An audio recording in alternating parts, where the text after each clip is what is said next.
Assalamu alaikum dear student, this is Mohammad Abbas. I welcome to all of you in 24th lecture of class 7.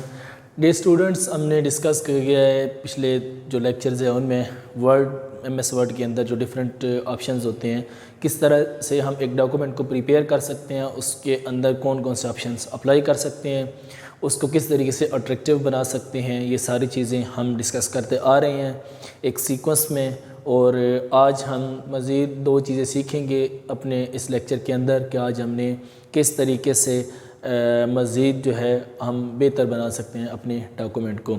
आज जो हम दो चीज़ें सीखने जा रहे हैं उनमें सबसे पहले हमारे पास आ जाएगा एडिंग अ डॉक्यूमेंट कमेंट्स, यानी हम अपने डॉक्यूमेंट्स के अंदर कमेंट्स कैसे एंटर कर सकते हैं। और दूसरी चीज़ है थीसेरिस, यानी थीसेरिस क्या होता है ये भी आज हम डिस्कस करेंगे। ये दोनों बहुत इंपॉर्टेंट चीज़ें हैं, इनको अगर हम डॉक्यूमेंट के अंदर एंटर करें तो हमारा जो डॉक्यूमेंट है वो उसकी जो प्रेजेंटेशन है वो बहुत ज़बरदस्त हो जाती है, बहुत मीनिंगफुल हो जाती है हमारी प्रेजेंटेशन या हमारा डॉक्यूमेंट, उसको वो बहुत अंडरस्टैंडेबल हो जाता है, समझना आसान हो जाता है इसकी मदद से, इन दोनों चीज़ों की मदद से। तो सबसे पहले हम देखते हैं कि what is adding comments. Adding comments क्या होते हैं? डियर स्टूडेंट्स, हम जब अपने डॉक्यूमेंट के अंदर टाइप कर रहे होते हैं चीज़ें, तो टाइपिंग के दौरान हम बाज़ औक़ात कुछ ऐसी चीज़ें भी उसके अंदर मेंशन करते हैं कि जिनकी डिटेल हम डॉक्यूमेंट के अंदर नहीं दे सकते। सही है, यानी कुछ चीज़ें ऐसी होती हैं कि वो जस्ट हम उनको डॉक्यूमेंट के अंदर यूज़ कर रहे होते हैं, मेंशन कर रहे होते हैं, बट हम उन चीज़ों की जो एक्सप्लेनेशन होती है वो हम डॉक्यूमेंट के अंदर नहीं दे रहे होते। क्यों? क्योंकि डॉक्यूमेंट के अंदर बहुत सारी ऐसी चीज़ें होती हैं जिनको हम एज अ रेफरेंस यूज़ कर सकते हैं। ठीक है, यानी कि बहुत सारी चीज़ें होती हैं जिनको हम रेफरेंस के तौर पर अपने डॉक्यूमेंट के अंदर इस्तेमाल करते हैं, लेकिन जो चीज़ें रेफरेंस के तौर पर इस्तेमाल की जा रही हों ज़रूरी नहीं है कि उनकी हम डिटेल भी बताएं, उनकी एक्सप्लेनेशन भी बताएं, क्योंकि अगर इस तरीके से हम चलें तो हमारा डॉक्यूमेंट शायद इतना बड़ा ना हो जितनी कि उसके अंदर मुख्तलिफ़ इस्तेमाल की गई चीज़ों की जो एक्सप्लेनेशन है वो हो।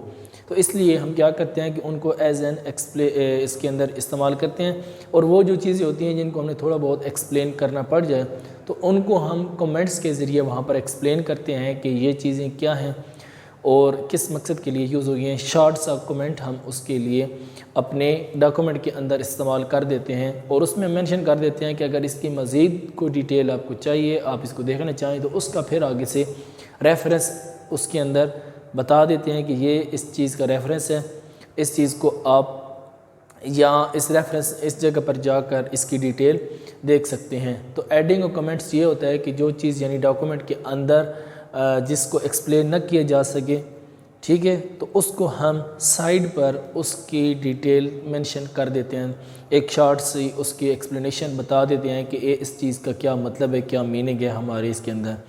आपने अपनी जो बुक्स हैं देखी हैं, इन बुक्स के अंदर भी बाज़ औक़ात यही होता है कि एक टॉपिक चल रहा है और उसके अंदर कोई भी चीज़ है उसके लिए शॉर्ट सा साइड के ऊपर एक नोट लिख दिया जाता है, उस चीज़ के रिलेटेड उस चीज़ को थोड़ा सा एक्सप्लेन कर दिया जाता है।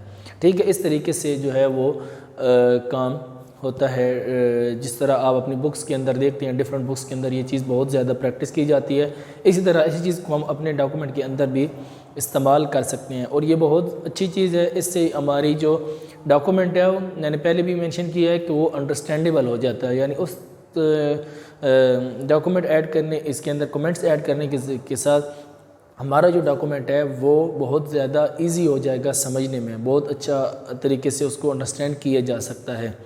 ठीक है, तो देखते हैं कि हम किस तरीके से कमेंट्स को अपने डॉक्यूमेंट के अंदर ऐड कर सकते हैं। डियर स्टूडेंट, इसमें सबसे पहले हम देखेंगे कि कमेंट्स हम अपना जो हमारे पास रिबन मेन्यू है वहाँ पर कहाँ से जाकर हम कमेंट्स को अपने डॉक्यूमेंट के अंदर ऐड कर सकते हैं। इसके लिए आप यहाँ पर मैंने मेंशन किया एड कमेंट्स के अंदर आ गया कमेंट्स ग्रुप। ठीक है, यानी कि हमने जाना होगा सबसे पहले रिव्यू के टैब के अंदर।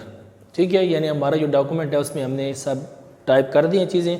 अब हम क्या करना चाहते हैं, अपने डॉक्यूमेंट के अंदर कमेंट्स ऐड करना चाहते हैं। उसके लिए जो रिबन टैब होता है हमारे पास, रिबन जो होता है उसके अंदर जो रिबन टैब्स होती हैं उनमें से सेकंड लास्ट टैब के अंदर लिखा होता है रिव्यू टैब। ठीक है, उस रिव्यू टैब के अंदर जाएंगे, यहाँ पर मैं मेंशन कर देता हूँ,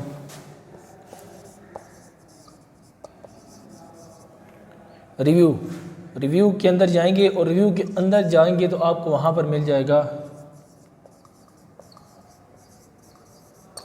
कमेंट्स ग्रुप होगा उसके अंदर।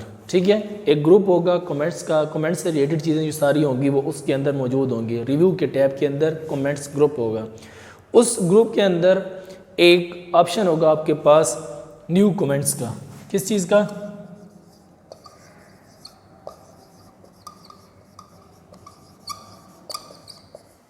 New comments. ठीक है, कमेंट्स ग्रुप के अंदर न्यू कमेंट्स का ऑप्शन होगा। वहाँ पर हम जाकर जैसे ही न्यू कमेंट के ऊपर क्लिक करेंगे तो हमारे डॉक्यूमेंट के अंदर जिस वर्ड को हमने सेलेक्ट किया हुआ होगा वहाँ से उसकी लाइन निकल कर राइट साइड के ऊपर एक हमारे पास लोकेशन आ जाएगी जहाँ पर हम अपना कमेंट ऐड कर सकते हैं। यानी अपने उस वर्ड से रिलेटेड जो कमेंट है वो अपने उस राइट साइड पर एक हमें स्पेस प्रोवाइड कर दी जाती है डॉक्यूमेंट की तरफ से। कब? जब हम रिव्यू के अंदर जाके कमेंट्स ग्रुप के अंदर जाके न्यू कमेंट्स के ऊपर क्लिक करते हैं। जब न्यू कमेंट्स के ऊपर क्लिक करेंगे तो डॉक्यूमेंट के अंदर राइट साइड पर हमको एक स्पेस प्रोवाइड कर दी जाएगी जिसके ऊपर जाकर हम क्या कर सकते हैं, हम उसके अंदर जाकर जो कमेंट्स है वो ऐड कर सकते हैं about anything in the document. यानी डॉक्यूमेंट के अंदर जो भी वर्ड है, जिस भी चीज़ को हम एक्सप्लेन करना चाहते हैं तो उसके लिए हमें जो स्पेस है वो न्यू कमेंट्स के ऊपर क्लिक करने से प्रोवाइड कर दी जाती है। जब वो स्पेस हमारे सामने आ जाएगी हम उसके ऊपर क्लिक कर देंगे, टाइप करेंगे वही चीज़ जो हमने मेंशन करनी है, जो हमने एक्सप्लेन करनी है अपने डॉक्यूमेंट के बारे में।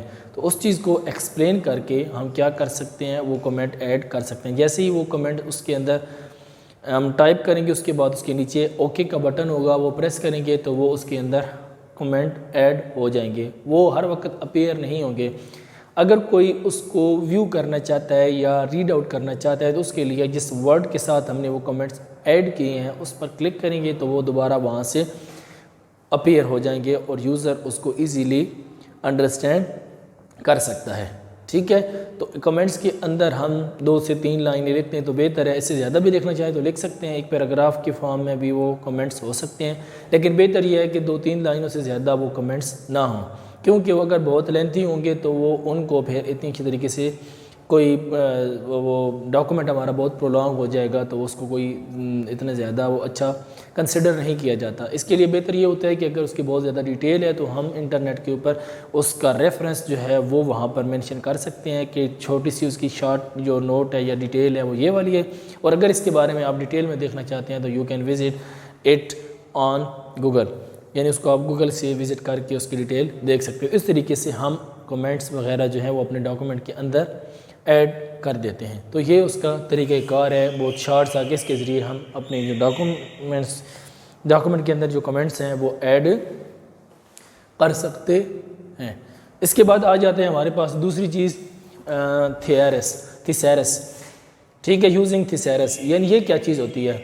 ये क्या होता है? ये हमारे पास just other word with similar meaning, यानी हमारे पास डॉक्यूमेंट के अंदर हमको वर्ड यूज़ करते हैं और हम चाहते हैं कि हम इस वर्ड को किसी और कोई और वर्ड इसकी जगह पर इस्तेमाल करना चाहते हैं। सिंपली हम जो अपनी बुक के अंदर सिनोनिम जिनको कहा जाता है वो इस्तेमाल करते हैं, यानी इससे एक वर्ड की जगह जो बहुत सारे वर्ड इस्तेमाल होते हैं तो उसी को यहाँ पर थिसैरस के नाम से जाना जाता है। यानी हम एक वर्ड की जगह उससे मिलता जुलता कोई और वर्ड अगर अपने डॉक्यूमेंट के अंदर इस्तेमाल करना चाहें तो उसको बोलते हैं थिसैरस। ठीक है, थिसैरस यानी suggest other word with similar meaning, यानी उसकी जगह कोई और वर्ड हो लेकिन उसका मतलब भी सेम बन रहा हो, सेम निकल रहा हो, तो इसको बोलते हैं थिसैरस। अब ये थिसैरस हम किस तरीके से अप्लाई कर सकते हैं अपने डॉक्यूमेंट के अंदर? डियर स्टूडेंट, इसके लिए क्या करना पड़ेगा, हमें अपने डॉक्यूमेंट के अंदर सबसे पहले वो वाला वर्ड सिलेक्ट करना पड़ेगा। ठीक है, जो वर्ड हम सिमिलर मीनिंग का हम कोई और उसकी जगह अप्लाई करना चाहते हैं तो उसके लिए हमें क्या करना पड़ेगा कि एक और वर्ड उसको सबसे पहले कंप्यूटर के अंदर वर्ड के अंदर उसको सिलेक्ट करना पड़ेगा। जब हम उस वर्ड को सिलेक्ट करेंगे तो सिलेक्ट करने के बाद हम रिव्यू के टैब में जाएंगे। ठीक है, रिव्यू की टैब के अंदर जो ग्रुप बना हुआ है प्रोफिक ग्रुप, उसके अंदर जाके क्लिक थिसैरस, हम क्या करेंगे, रिव्यू की टैब के अंदर जाके प्रोफिक के ग्रुप में जाके वहाँ पर ऑप्शन होगा हमारे पास क्लिक थिसैरस के ऊपर जाके क्लिक करेंगे। थिसैरस के ऊपर क्लिक करेंगे तो हमारे सामने थिसैरस की जो विंडो है वो अपीयर हो जाएगी और उसके अंदर वो सिलेक्टेड वर्ड पहले से ही लिखा हुआ मौजूद होगा। अब हम उससे मिलता जुलता जो मीनिंग है वो उसके अंदर तलाश करेंगे। जब उसके अंदर हम देखेंगे उससे मिलता जुलता वर्ड तो हम उसके ऊपर क्लिक करेंगे और क्लिक करने के बाद ओके, सबसे नीचे ओके का बटन होगा उसको प्रेस कर देंगे। तो इस तरीके से डॉक्यूमेंट के अंदर जहाँ पर हमने वो वाला वर्ड इस्तेमाल करना हुआ है वहाँ पर हम दूसरा जो है वो इस्तेमाल कर सकते हैं। तो ये तरीका होता है थिसैरस का अपने डॉक्यूमेंट के अंदर ऐड करने का। इस तरीके से हम डॉक्यूमेंट अपने जो हमारा सिस्टम होता है, जो डॉक्यूमेंट होता है उसके अंदर हम ऐड कर सकते हैं। मैं फिर रिपीट करता हूँ कि थिसैरस के लिए हमें रिव्यू की टैब में उसके अंदर जो प्रोफिक ग्रुप होता है उसके अंदर आगे क्लिक थिसैरस की बटन होता है, ऑप्शन होता है, उसके ऊपर क्लिक करेंगे और जो वर्ड हमने डॉक्यूमेंट के अंदर सेलेक्ट किया गया होगा वो ही वर्ड वहाँ पर अपीयर हो जाएगा। अपीयर होने के बाद हम उसको क्या कर सकते हैं कि फिर थिसैरस की विंडो अपीयर होगी और उसके अंदर हम उसको सर्च करेंगे कि इससे मिलता जुलता वर्ड कौन सा है। जो भी वर्ड उसके साथ मिलता है उसके ऊपर क्लिक करेंगे और ओके का बटन प्रेस करेंगे तो इस तरीके से वो वाला वर्ड हमारे डॉक्यूमेंट के अंदर ऐड हो जाएगा। तो डियर स्टूडेंट्स, इन दोनों चीज़ों को अच्छे तरीके से प्रिपेयर कीजिएगा, इसकी प्रैक्टिस कीजिएगा और इनको समझिएगा ताकि आप अच्छी तरीके से इसको अप्लाई कर सकें। तो नेक्स्ट लेक्चर में नेक्स्ट टॉपिक के साथ दोबारा मिलेंगे, तब तक के लिए खुदा हाफिज़। Thank you.